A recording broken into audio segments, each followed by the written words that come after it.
زمانہ پایا ہے، کبار تابعین کا زمانہ پایا۔ اس زمانے کی بات ہے کہ مدینے کے اندر سینکڑوں اس طرح کے لوگ تھے جو لوگوں کو دین سکھانے کے لیے سامنے آتے تھے۔ لا یؤخذ عنہم الحدیث، بعض روایتوں میں لا یؤخذ عنہم العلم، لیکن اس کے باوجود ان سے علم نہیں لیا جاتا تھا۔ کیوں؟ یہ زنا کرتے تھے، چوری کرتے تھے، ڈکیتی کرتے تھے۔ اس معاملے میں، دینداری کے معاملے میں ان پر کوئی کلام نہیں تھا۔ کلہم مأمون، انتہائی امانت دار ہوتے تھے۔ تقوی و پرہیزگاری کے باب میں ان پر کوئی ریمارک نہیں تھا، لیکن کس وجہ سے علم نہیں لیا جاتا تھا؟ یقال لیس من اہلہ، کہا جاتا کہ یہ اہل علم میں سے نہیں ہے۔ وہ خود سے اپنے آپ کو پیش کرتے، لیکن لوگ تیار نہیں ہوتے۔ امام مالک رحمہ اللہ نے اس کی تفسیر کرتے ہوئے کہا ہے کہ کیوں ان سے علم نہیں لیا جاتا تھا، جیسے کہ خطیب بغدادی رحمہ اللہ نے الکفایہ کے اندر نقل کیا ہے۔ فرماتے ہیں کہ انہوں نے یہ علم کتابوں سے رٹ لیا تھا، علماء کے سامنے بیٹھ کر حاصل نہیں کیا تھا۔ تو اگر کوئی کتاب سے علم رٹ لے، پڑھ لے اور اپنے آپ کو لوگوں کے سامنے ظاہر کرے تو سلف کا منہج کیا ہے؟ ایسے لوگوں سے علم کو نہیں لیا جائے گا۔ تو یہ پہلی شرط ہے کہ جو شخص اپنے آپ کو داعی کی صورت میں لوگوں کے سامنے پیش کرے، وہ پہلے معروف طریقے سے شریعت کا علم حاصل کرے، اس کے بعد لوگوں کے سامنے اپنے آپ کو پیش کرے۔ اسی طرح سلف کا منہج یہ ہے دعوت اللہ کے باب میں کہ اپنی دعوت کی شروعات توحید اور عقیدے سے کرے۔ یہ انبیاء اکرام کی سنت رہی ہے۔ اب قرآن مجید کے اندر تمام انبیاء کی زندگی کو پڑھیں کہ کیسے انہوں نے اپنی قوم کے درمیان لوگوں کو دعوت دی، کیسے لوگوں کو دین کی طرف بلایا۔ آپ پائیں گے کہ تمام انبیاء کے بارے میں اللہ رب العالمین نے قرآن کریم کے اندر نقل کیا ہے۔ وہ کیا کہتے تھے؟ یا قوم اعبدوا اللہ ما لکم من الہ غیرہ، یا قوم اعبدوا اللہ ما لکم من الہ غیرہ، کہ اے لوگو اللہ رب العالمین کی عبادت کرو، اس کے علاوہ تمہارا کوئی حقیقی معبود نہیں۔ یہ تمام انبیاء کی دعوت ہوتی تھی۔ تو اس چیز سے اپنی دعوت کی شروعات کرے۔ اللہ کے رسول صلی اللہ علیہ وسلم نے معاذ بن جبل کو بھیجا یمن کی طرف، داعی اللہ بنا کر۔ بھیجنے سے پہلے ان کو نصیحت کرتے ہیں، وصیت کرتے ہیں کہ فَلْيَكُنْ أَوَّلَ مَا تَدْعُوهُمْ إِلَيْهِ شَهَادَةُ أَن لَا إِلَهَ إِلَّا اللَّهُ وَأَنَّ مُحَمَّدٌ رَسُولُ اللَّهِ۔ اے معاذ سن لو، دعوت اللہ کے لیے آپ جا رہے ہو، سب سے پہلی چیز جس کی آپ لوگوں کو دعوت دیں گے وہ کیا ہوگی؟ کلمہ شہادت کی دعوت ہوگی، کہ لوگوں کو اللہ رب العالمین کے متعلق اور رسول اللہ صلی اللہ علیہ وسلم کے متعلق بتائیں کہ اللہ کے سوا کوئی برحق معبود نہیں اور محمد اللہ کے سچے رسول اور اس کے بندے ہیں۔ یہ پہلی چیز ہوگی دعوت کی۔ تو دعوت کی شروعات کس چیز سے ہوگی؟ عقیدے سے ہوگی، توحید سے ہوگی، منہج سے ہوگی، اس چیز سے جس کے متعلق اللہ کے رسول صلی اللہ علیہ وسلم نے اپنی زندگی کے اندر آخری وقت میں فرمایا تھا، ترکتکم علی المحجۃ البیضاء لیلھا کنہارھا لا یزیغ عنھا بعدی الا ہالک، کہ میں ایک واضح راستے پر چھوڑ کر جا رہا ہوں تمہیں، ایک واضح اور روشن شاہراہ پر چھوڑ کر جا رہا ہوں جس کی راتیں بھی دن کے اجالے کی طرح روشن ہیں۔ اس منہج سے، اس دین سے، اس عقیدے سے وہی شخص ادھر ادھر بھٹکے گا، ہٹے گا جو ہلاک ہونا چاہتا ہے، جس کے مقدر میں ہلاکت ہے۔ اگر کوئی ہلاک اور برباد ہونا چاہتا ہے تو وہی اس راستے سے ہٹے گا۔ اس دین کے متعلق ہمیں لوگوں کو بیان کرنے کی ضرورت ہے، یہاں سے شروعات ہونی چاہیے۔ لیکن اہل باطل کا طریقہ کیا ہے؟ ان کی پوری زندگی کی دعوت کو آپ دیکھ لیں، 10-20 سال کے اندر جو انہوں نے دعوت کا کام کیا ہے سب پائیں گے، لیکن کبھی نہیں پائیں گے کہ عقیدے کے متعلق، توحید کے متعلق، سنت و بدعات کے متعلق انہوں نے کبھی کوئی بات کہی ہو۔ سب کچھ کہیں گے لیکن ایسی باتیں نہیں کہیں گے۔ کیوں؟ کہتے ہیں کہ اس سے لوگ متنفر ہو جاتے ہیں، لوگ جمع نہیں ہوتے، بھیڑ اکٹھا نہیں ہوتی ہے۔ ان باتوں سے لوگ کیا ہوتے ہیں؟ متنفر ہو جاتے ہیں، لوگوں کے اندر آپس میں گٹ بازیاں ہونے لگتی ہیں۔ اس لیے ان باتوں سے نظر انداز کرنا چاہیے، ایسی باتیں کہنی چاہیے جسے ہر کوئی قبول کر سکے، جیسے سچائی کی فضیلت، والدین کی خدمت۔ یہ ایسی چیز ہے کہ ہر مذہب کے اندر یہ باتیں کھپ جاتی ہیں، کسی کے دل پر کوئی اس وجہ سے چوٹ نہیں لگتی۔ تو اس طرح کی باتیں بیان کرنی چاہیے تاکہ کسی کے دل پر چوٹ نہ لگے۔ اگر یہی مقصود ہوتا تو اللہ کے رسول صلی اللہ علیہ وسلم لوگوں کے درمیان پہلے کم محبوب تھے۔ اپنے بال بچوں سے زیادہ اللہ کے رسول صلی اللہ علیہ وسلم ان کے نزدیک محبوب تھے۔ اللہ کے رسول صلی اللہ علیہ وسلم نے جب ہجرت کی اس وقت تک کی بات ہے کہ اپنی امانتیں اللہ کے رسول کے پاس رکھ کے جاتے، گرچہ اللہ کے رسول کے خلاف برسر پیکار تھے، لیکن اللہ کے رسول سے ان کی دشمنی کس وجہ سے ہوئی؟ صرف اس وجہ سے قولوا لا الہ الا اللہ تفلحوا، کہ لوگوں لا الہ الا اللہ کا اقرار کر لو، تم کامیاب ہو جاؤ گے۔ یہیں سے اللہ کے رسول کے ساتھ ان کی دشمنی شروع ہوتی ہے۔ اس لیے اگر کوئی داعی یہ چاہتا ہے کہ وہ اللہ کے دین کی دعوت لوگوں کو پہنچائیں، لوگوں کو اللہ کی دین کی طرف بلائیں، اور تمام کے تمام لوگ ایک دم پھول اور ہار لے کر اس کے سامنے آ جائیں گے اور ان کی دعوت قبول کر لیں گے، تو یہ ممکن نہیں ہے۔ اللہ کے رسول کے پاس جب پہلی وحی آئی، ورقہ بن نوفل کے پاس خدیجہ رضی اللہ تعالیٰ عنہ لے کر گئیں، تو انہوں نے کیا کہا تھا کہ کاش کہ میں اس وقت موجود ہوتا جس وقت آپ کی قوم آپ کو مکے سے نکال دے گی، آپ کے گھر سے نکال دے گی۔ تو اللہ کے رسول نے تعجب کرتے ہوئے کیا کہا تھا؟ کیا میری قوم کے لوگ مجھے نکال دیں گے؟ تو انہوں نے کیا کہا تھا؟ آج تک جتنے انبیاء اس دعوت کو لے کر آئے ہیں سب کے ساتھ یہی ہوا ہے۔ تو ہم اگر کوئی شخص دعوت اللہ کا کام کرنا چاہتا ہے تو انبیاء کے وارث ہیں۔ ثم اورثنا الکتاب الذین اصطفینا من عبادنا، اللہ رب العالمین نے جہاں یہ فضیلت دی ہے کہ اپنی کتاب کی خدمت کے لیے، دین کی خدمت کے لیے ان علماء اکرام کو اللہ رب العالمین نے منتخب کر لیا ہے، چنندہ بندے ہیں یہ، تو جہاں یہ مقام و مرتبہ ہے وہیں ذمہ داری بھی اتنی ہی بڑی ہے، ان کو صبر بھی اس راستے میں آ کر کرنی ہے۔ اس لیے اگر کوئی کہے کہ ہم ایسی چیز کی ہمیشہ دعوت دیں جس سے لوگوں میں انتشار نہ ہو، لوگوں میں پھوٹ نہ پڑے، ہر کوئی ہماری تعریف ہی کرے، تو حقیقت میں یہ انبیاء کرام کا منہج نہیں ہے، سلف صالحین کا یہ طریقہ نہیں ہے۔ تیسری چیز، نتائج کے چکر میں ایک داعی کو بہت زیادہ نہیں پڑھنا چاہیے، اور نتائج کے چکر میں پڑھ کر اپنے منہج سے کمپرومائز کرنے کی گنجائش بالکل نہیں ہے۔ بعض لوگوں کو فالورز کی بڑی فکر رہتی ہے کہ فالورز ہمارے کتنے ہیں، ویوز کتنے آ رہے ہیں، ایسی باتیں لوگوں کے سامنے پیش کی جائیں جس سے فالورز بڑھے۔ کسی کی دعوت کا معیار قائم کرنے کے لیے آج بہت سارے لوگ کیا کہتے ہیں، ان کے فالورز کتنے ہیں، کتنے لوگ فالو کرتے ہیں، انسٹاگرام میں کتنے ہیں اور فلاں گرام میں کتنے ہیں، اس سے ان کی دعوت کا معیار قائم کرتے ہیں۔ ہاں ماشاءاللہ فلاں کے اتنے لاکھ فالورز ہیں، اتنے لوگ ان کے ہاتھ میں اسلام قبول کر چکے ہیں، اس لیے ان کے منہج کی حقانیت کی یہ دلیل ہے۔ میرے بھائیوں، کبھی بھی کتاب و سنت کے اندر کسی کے منہج کی حقانیت کی اور کسی کی دعوت کے صحیح ہونے کی یہ دلیل آپ کو نہیں ملے گی، یہ معیار آپ کو نہیں ملے گا، بلکہ اللہ رب العالمین نے جن انبیاء کرام کو بھیجا ان کے صحیح ہونے میں، صحیح منہج پر قائم ہونے میں کسی کو کوئی شک ہو سکتا ہے؟ یہ اللہ رب العالمین کی طرف سے بھیجے گئے نبی تھے۔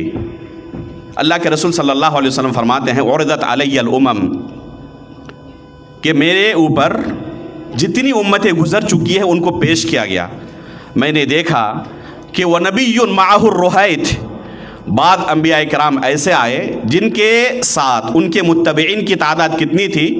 تقریباً 3 سے لے کر 10 تک، رہت کہتے ہیں 3 سے لے کر 10 تک کی تعداد کو، اتنی تعداد ہوگی ان کے متبعین کی۔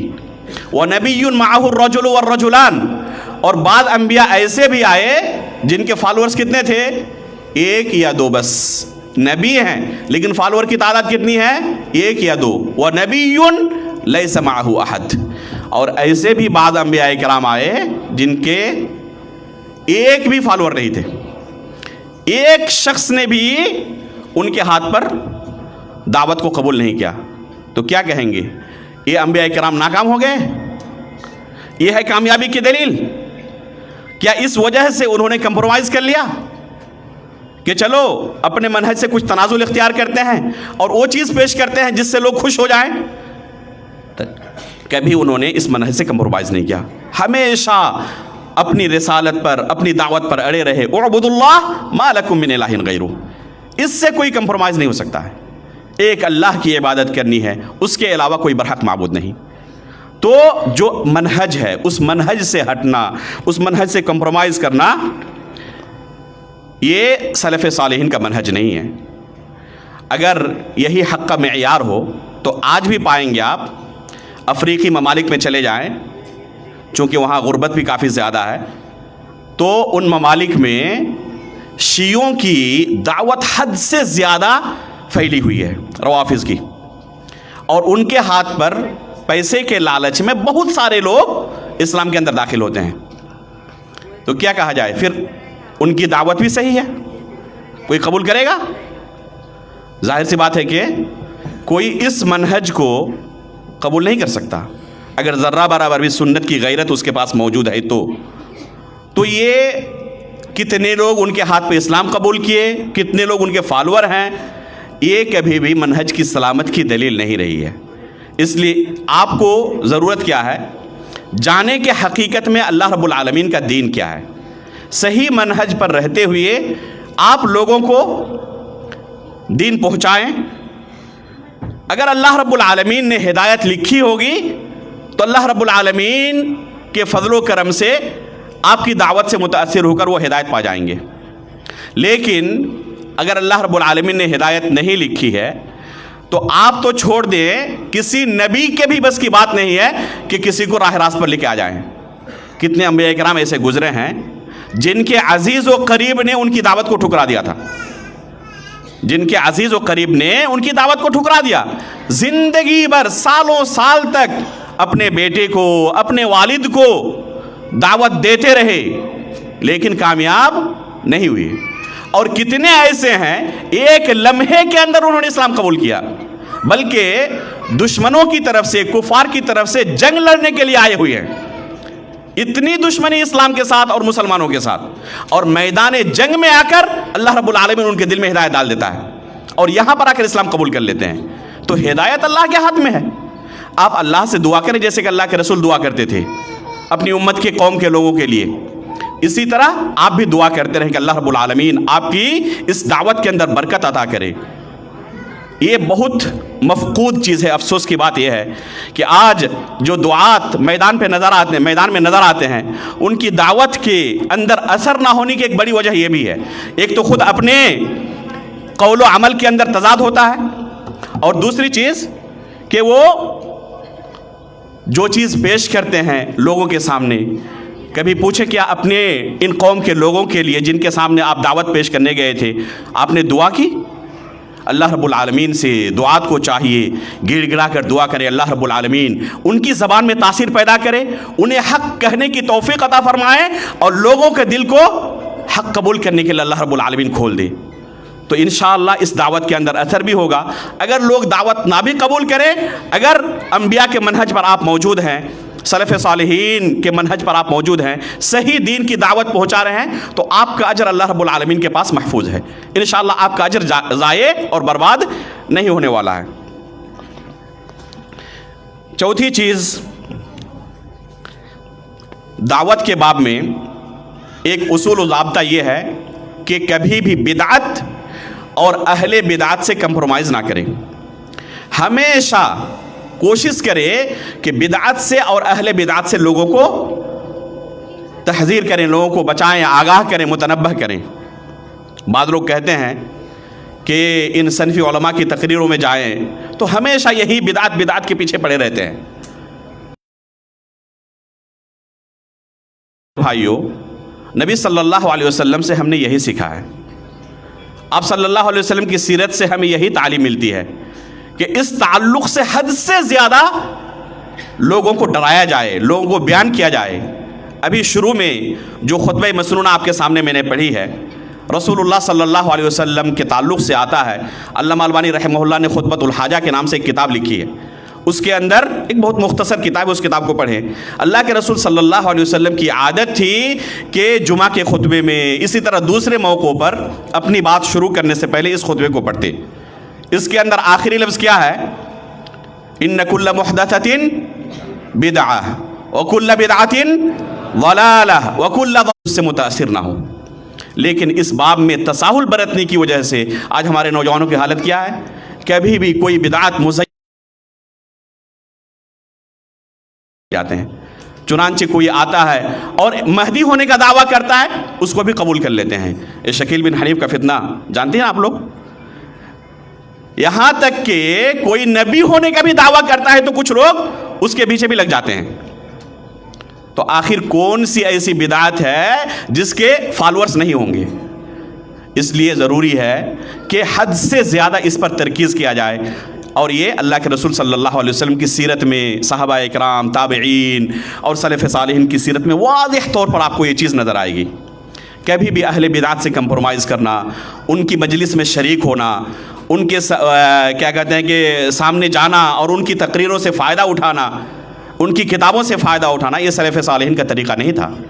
امام لالکائی رحمہ اللہ نے شرح و اصول اعتقاد اہل سنت والجماعہ کے اندر شروع میں ہی، اسی طرح امام ابن بطہ العکبری رحمہ اللہ نے الابانہ کے اندر اہل بدعت سے تحذیر کے لیے سلف صالحین کے بہت سارے نصوص نقل کیے ہیں۔ یہ کوئی مختلف ہی مسئلہ نہیں تھا، سلف صالحین کے نزدیک متفق علیہ مسئلہ تھا۔ ان نصوص کو آپ ایک دو کر کے گننا شروع کریں، میں نے ایک بار شروع کیا تھا گننا، تو میرے اپنے احصائیے کے مطابق 200 سے زیادہ نصوص تھے، ایک دو نہیں 200 سے زیادہ نصوص تھے بدعت اور اہل بدعت سے تحذیر پر۔ اس لیے سلف صالحین کی دعوت کا ایک اہم عنصر یہ ہوتا تھا کہ اہل بدعت سے اور بدعت سے لوگوں کو تحذیر کرتے تھے۔ اسی طرح ایک اہم اصول یہ ہے، ایک اہم طریقہ سلف صالحین کا یہ رہا ہے دعوت کے باب میں کہ ہر مسئلے پر لب کشائی کرنے سے پرہیز کرتے تھے، اپنے علم کے مطابق ہی کہ میں اس کا اہل ہوں یا نہیں ہوں اپنی زبان کھولتے تھے۔ آپ اسی کے برخلاف پائیں گے ان منحرفین کو۔ ان کی کوشش کیا ہوتی ہے؟ ان کے پاس قرآن پڑھنے کی صلاحیت نہیں ہوتی، اور ایسے مسائل پر گفتگو کریں گے کہ عمر رضی اللہ تعالیٰ عنہ کے سامنے بھی اگر پیش کیا جاتا تو اہل بدر کو جمع کر لیتے، لیکن ان مسائل پر دھڑلے سے فتویٰ دیتے ہیں۔ بلکہ کبھی آپ نہیں پائیں گے ان کو کہ کسی سوال کے جواب میں انہوں نے یہ کہا ہو کہ مجھے اس سوال کا جواب نہیں پتا ہے۔ جو جتنا زیادہ خطرناک سوال ہو اسی قدر دلچسپی کے ساتھ ان سوالوں کا جواب دیتے ہیں۔ سلف صالحین ایسے لوگوں کو جو ہر سوال کا جواب دیتے ہوں مجنون کہتے تھے کہ دماغی حالت شاید ان کی ٹھیک نہیں ہے، اس وجہ سے ہر سوال کا ان کے پاس جواب رہتا ہے، ورنہ اہل علم کے پاس ہر سوال کا جواب نہیں رہتا ہے، بلکہ وہ کچھ کہنے سے پہلے 10 بار سوچتے ہیں کیا حقیقت میں اس مسئلے کے تعلق سے مجھے مکمل جانکاری ہے، کہیں ایسا تو نہیں ہوگا کہ میں اس وجہ سے اللہ رب العالمین کے پاس پکڑا جاؤں۔ انما یخشی اللہ من عبادہ العلماء۔ اس لیے دعوت کے باب میں جو کام کر رہے ہیں انہیں اپنے مقام و مرتبے کا علم ہونا چاہیے کہ جس مسئلے کے تعلق سے میں بول رہا ہوں کیا میں اس کا اہل ہوں، جس مسئلے کے تعلق سے مجھے بولنے کی دعوت دی جا رہی ہے کیا میں اس کا اہل ہوں۔ مثال کے طور پر ایک مسئلہ آپ کے سامنے بیان کر رہا ہوں، اتحاد رؤیت کا مسئلہ۔ اب غور کریں کہ اس مسئلے کا اثر کیا کسی ایک گاؤں پر، ایک خاندان پر، ایک شہر پر پڑنے والا ہے یا پوری دنیا پر پڑنے والا ہے؟ اتحاد رؤیت کا مسئلہ ایسا مسئلہ ہے کہ آپ چاہتے ہیں کہ آپ کے فتوے پر پوری دنیا کے لوگ عمل کریں، یہی نا مقصد ہے؟ اب آپ غور کریں کہ پوری دنیا کے اندر کتنے کبار علماء موجود ہیں، وہ خاموش ہیں اور آپ چاہتے ہیں کہ آپ اس مسئلے پر بات کریں۔ میرے سامنے ایک شخص آیا اس مسئلے پر بات کرنے کے لیے، اس کی حالت یہ ہے کہ قرآن حدیث دیکھ کر نہیں پڑھ سکتا۔ میں نے بھائی کو سمجھایا کہ فلاں فلاں مشائخ ماشاءاللہ آپ کے علاقے میں موجود ہیں، ان کے پاس جائیں، پہلے علم حاصل کریں، قرآن پڑھنا سیکھ لیں، حدیث پڑھنا سیکھ لیں۔ بہرحال وہ اصرار کرتا رہا، یہاں تک کہ مجھے ایک دن میسج کر رہا ہے کہ آپ اگر اجازت دیں تو میں ممبئی آ رہا ہوں آپ کے پاس اس مسئلے پر مناظرہ کرنے کے لیے۔ میں نے تو معذرت کر لی کہ میرا علمی مقام اس قدر نہیں ہے، میں ڈرتا ہوں اس طرح کے مسئلے پر گفتگو کرنے کے لیے، اور وہ مناظرہ کرنا چاہتا ہے۔ تو ان لوگوں کی حالت یہی ہوتی ہے، یہ کوشش کرتے ہیں کہ کسی ایسے مسئلے کو ٹارگٹ کیا جائے جس سے لوگوں کے درمیان کیا ہو، چرچا زیادہ ہو۔ تو ایک انسان کو کس مسئلے پر بات کرنا ہے نہیں کرنا ہے، ابھی ایک مسئلہ بہت گرم ہے عالمی طور پر، 2 دن پہلے جو حادثہ ہوا، اس وجہ سے آپ دیکھیں سوشل میڈیا پر ایسے ایسے لوگ گفتگو کر رہے ہیں جن کو اس مسئلے کے تعلق سے اگر پوچھ لیا جائے تو الف با بھی جواب نہیں دے پائیں گے. علمی مقام و مرتبہ ان کا پوچھ لے تو جو عقیدہ و منہج کی بنیادی کتابیں ہیں ان کا نام تک انہیں نہیں پتہ ہے, اور اس طرح کے مسئلے میں دھڑلے سے گفتگو کر رہے ہیں. اور شیخ سلیمان الروحیلی حفظہ اللہ اور کبار علماء ان کو دیکھیں سکوت اختیار کیے ہوئے ہیں. تو جس کے پاس جس قدر علم ہوتا ہے اسی قدر وہ ڈرتا ہے. تو ہر مسئلے پر گفتگو کرنا ایک عالم کی شان نہیں ہے. ایک انسان کو, ایک عالم دین کو, ایک داعی کو پہلے اپنے نفس کا جائزہ لینا چاہیے, پھر اس پر بات کرنی چاہیے. ابھی آپ کے سامنے کئی مشائخ نے تقدیر کے مسئلے کو اٹھایا اور بیان کیا کہ تقدیر کا فتنہ, یہ شروع زمانے میں جو فتنے ظاہر ہوئے تو ان میں سے ایک مسئلہ یہ تھا. صحیح مسلم کی پہلی حدیث آپ اٹھائیں, اس کے اندر آپ کو ایک قصہ ملے گا. یہ حدیث جبریل کے نام سے مشہور ہے. تابعین میں سے جلیل القدر دو علماء تابعین میں سے بصرہ سے مکہ مکرمہ تشریف لاتے ہیں. یہ خود عالم دین ہیں, بہت سارے صحابہ کرام سے انہوں نے علم حاصل کیا ہے. ان کی حدیثیں صحیح بخاری اور مسلم کے اندر موجود ہیں. اس سے آپ ان کے علمی مقام کو سمجھ سکتے ہیں. یہ آتے ہیں وہاں سے, ایک ہے یحییٰ بن یعمر اور دوسرے ہے حمید بن عبد الرحمن الحمیری. یہ دونوں آتے ہیں مکہ کس لیے؟ حج یا عمرے کے مقصد سے, اور آپس میں چرچا کرتے ہیں کہ کاش کہ یہاں کوئی صحابی رسول مل جاتے جن سے ہم اپنے علاقے میں جو فتنہ ظاہر ہوا ہے اس فتنے کے متعلق ان سے سوال کر لیتے. اسی دوران ان کو عبداللہ بن عمر رضی اللہ تعالیٰ عنہ دکھائی دیتے ہیں کہ مسجد حرام کے اندر داخل ہو رہے ہیں. فوراً دونوں جا کے لپکتے ہیں اور پوچھتے ہیں کہ ہمارے علاقے میں ایک فتنہ ظاہر ہوا ہے, ان الامر انوف و اللہ قدر. ایک شخص ظاہر ہوا ہے جو کیا کہتا ہے کہ تقدیر نام کی کوئی چیز نہیں ہے, کوئی چیز واقع ہونے کے بعد اللہ رب العالمین کو اس چیز کا علم ہوتا ہے, پہلے سے اللہ رب العالمین کو جانکاری نہیں ہوتی. نعوذ باللہ من ذالک. تو اس سے ہمیں کیا درس ملتا ہے کہ یہ علماء تابعین وہاں موجود تھے, وہاں اور بھی بہت سارے علماء تھے, خود ایک بہت بڑے عالم دین ہیں, لیکن اس طرح فتنے کا جب معاملہ آیا ایک ایسی چیز تھی جس کا پہلے اس سے تصور نہیں تھا کہ اس طرح کی بات کوئی کر سکتا ہے, فوراً وہاں سے آتے ہیں اور صحابہ اکرام کے پاس اس مسئلے کو پیش کرتے ہیں. اللہ کے رسول کے زمانے میں ایک شخص مکہ میں تھا, ہجرت ابھی انہوں نے نہیں کی تھی. ایک خاتون آ کر کہتی ہے کہ میں نے آپ کو اور آپ کی بیوی دونوں کو دودھ پلایا ہے. وہ خود صحابی رسول, مکہ میں اور بہت سارے صحابہ اکرام موجود ہیں, ان کے پاس جا کر مسئلہ حل نہیں کرتے. آج کے لوگ ہوتے تو کیا کرتے, انٹرنیٹ پہ فوراً سرچ کرتے, فوراً فیصلہ کر لیتے. وہاں سے سفر کر کے مدینہ جاتے ہیں اور اللہ کے رسول سے مسئلے کا حل پوچھتے ہیں. تو یہ ہے طریقہ علم حاصل کرنے کا اور ایک داعی کا کہ کیسے کن مسائل پر بات کرنی ہے, ان کو اس کا علم ہونا چاہیے. اللہ رب العالمین سے ہم دعا کرتے ہیں کہ اللہ رب العالمین جن باتوں کو ہم نے یہاں پیش کیا ان باتوں پر عمل کرنے اور سلف صالحین کے منہج پر آخری سانس تک باقی رہنے کی ہمیں توفیق عطا فرمائے. اللہ رب العالمین اس علم کو ہمارے لیے حجت بنائے, ہمارے خلاف حجت نہ بنائے. اللہ رب العالمین ایمان کی حالت پر ہماری وفات کرے اور نبیین, صدیقین, شہداء و صالحین کے ساتھ ہمارا حشر کرے. آمین. تقبل رب العالمین وصلی اللہ علی نبینا محمد. جزاکم اللہ خیرا. حضرات, یہ پہلی نشست کا ابھی ختام ہوگا. بیٹھے رہیے, ایک ضروری اعلان سنیے, اہم ترین اعلان ہے. جی